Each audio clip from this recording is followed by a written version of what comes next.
Hello. Today we talk about the packaging of the large chip. The When you look at the PCB,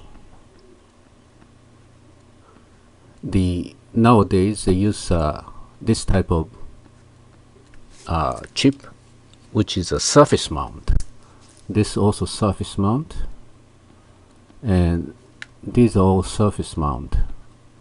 Why surface mount? The surface mount means you can just attach to the wire on the surface, and hole is to go to the different layers. There are multi layers wire connections done on this PCB.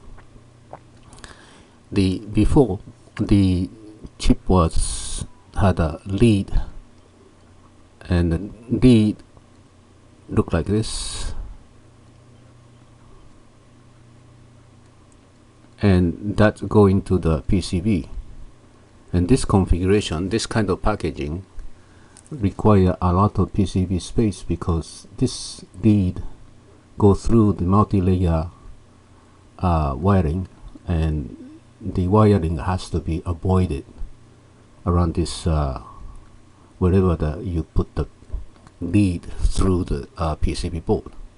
So this is the old style, and new style is they go surface mount, so you can do multi-layer wiring running around, and only when you connect to the another layer you make a hole and make a connection.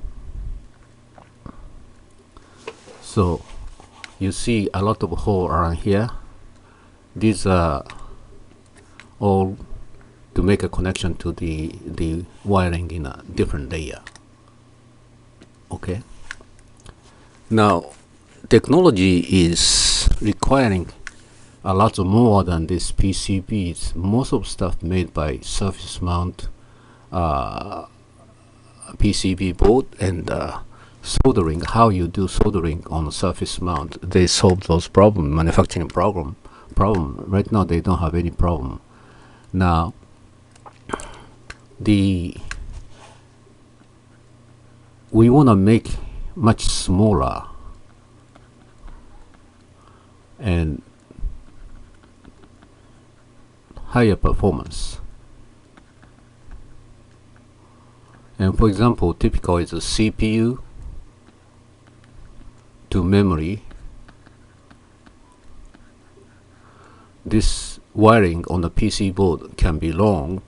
That means this read time and write time get long, and if it's shorter, you can make the read time write time shorter, right? So how can we do smaller and higher performance?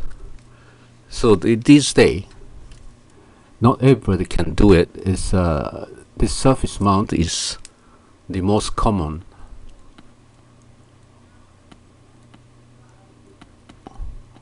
method to make the computer board. This day new method came up. Okay, usually you have a cavity in the ceramic, right?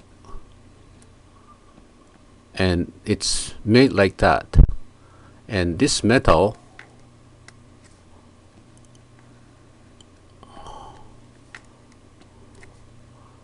come out to be surface mount.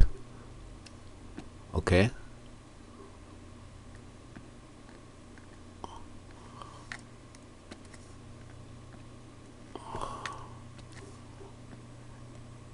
and you place the chip in the cavity,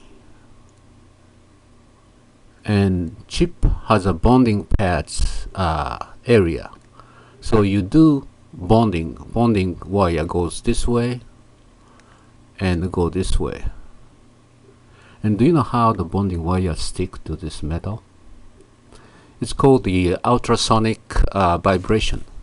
When bonding needle come down, The wires here. This guy vibrate the less than 1 second, and this vibration rub generate the heat and melt the metal. So this bonding wire and this aluminum metal on the chip merge together. So the ultrasonic vibration is a way to connect it. And usually chip, when you finish the chip, you have bonding pads, and inside the transistor is much smaller, so many circuit here, but bonding pad must be larger because it's a mechanical operation. You have to press the bonding wire on it and vibrate and melt. So the bonding wire occupy a lot of space in large chip. Even this, say if you have a 300 bonding, the IOs, you have silicon chip, a lot of space dedicated for bonding wire, and all the CPU function like the cache, ALU, they stay inside. Okay, so bonding wire waste a lot of silicon chip space. So this is usually and they put another ceramic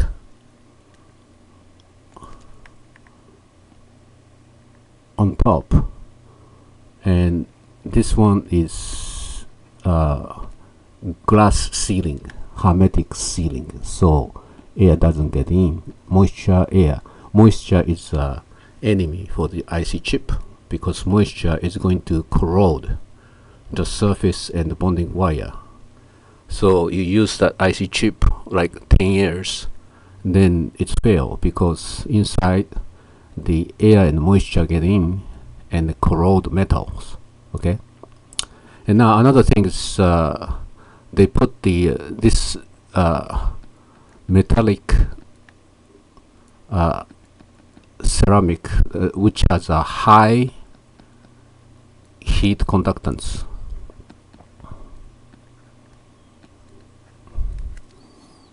Right, so usually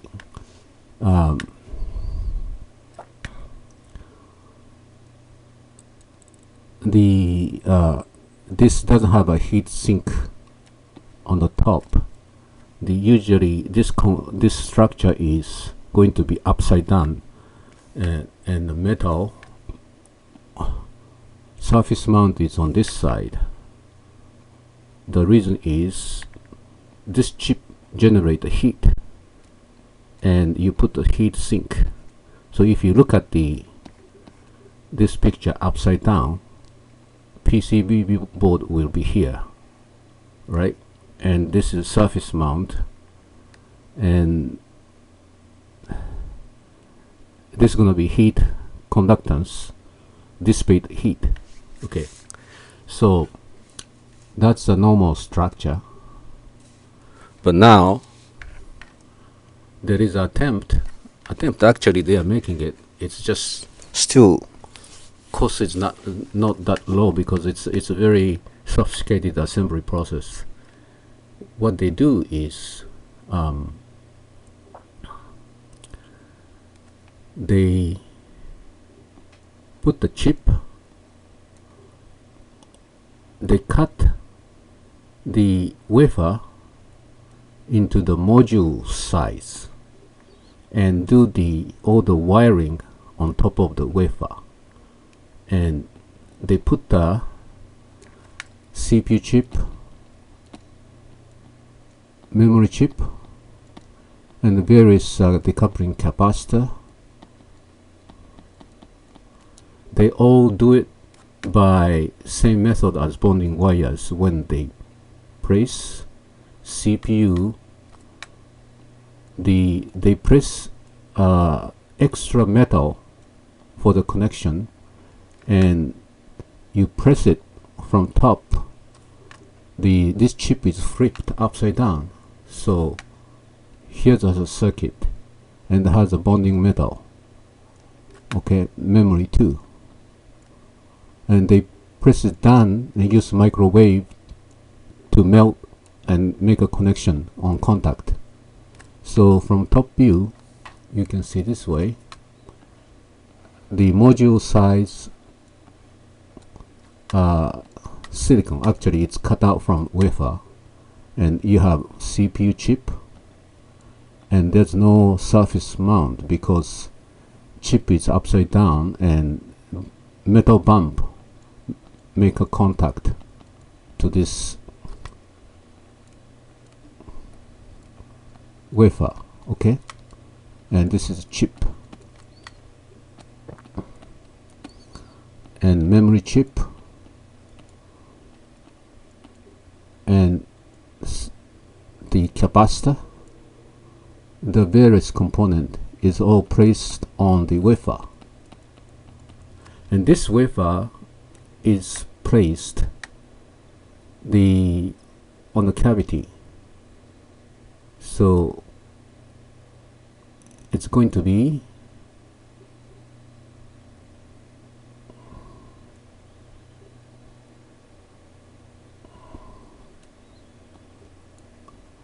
here's the bonding pad, and the bonding pad, so this is substrate, and the bonding pads, bonding is done from here to this wafer, okay, so it's like instead of silicon chip in the substrate cavity hold the silicon wafer module. This module they cut out from wafer module size, and before cutting out, of course they do process interconnection, and that interconnection can be 35 nanometers or even 128 nanometers. Pretty low resolution is fine, only for interconnection, and each has the pads so that you can place chip upside down and place on it and use ultrasonic vibration to melt down. So all the chip, CPU, memory, everything is going to be on this wafer. Those chips are on the wafer, and the wafer is in cavity. So on this is substrate.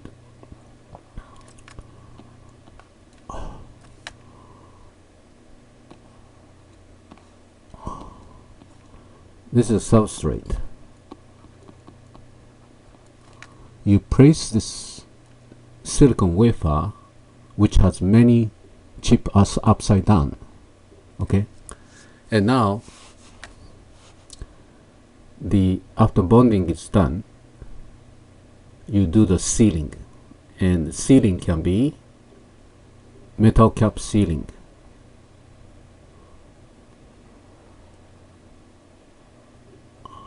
And this is hermetic seal here, okay. So if you make structure this upside down, then you can have a heat sink using this as a top substrate. And in that case, let's see,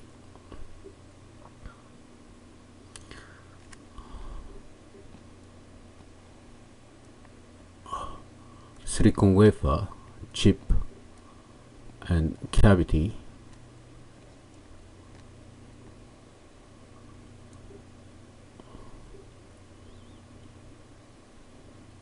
and metal cap,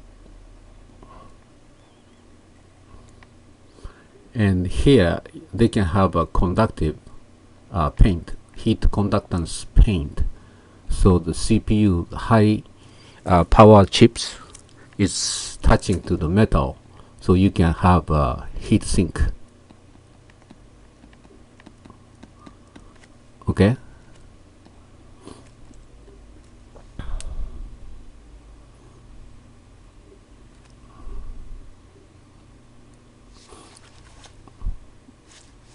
So this is called the chip-on-wafer on substrate. This is new technology, and a lot of companies try to do this.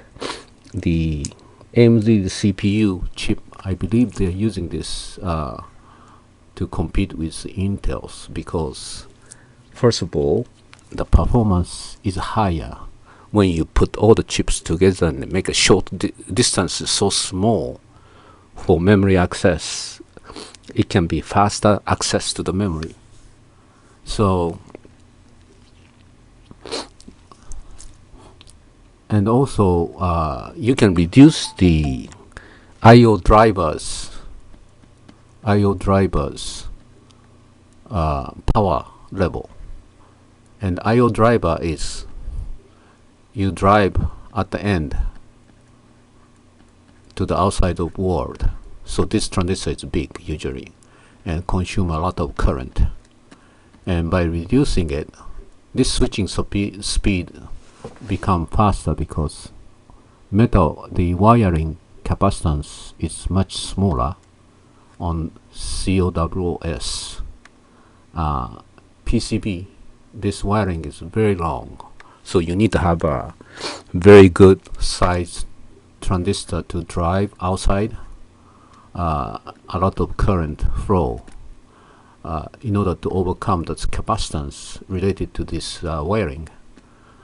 So you can reduce this on this because everything is so small within the module size wafer. So these whole things become faster, less power, and smaller. The normal PCB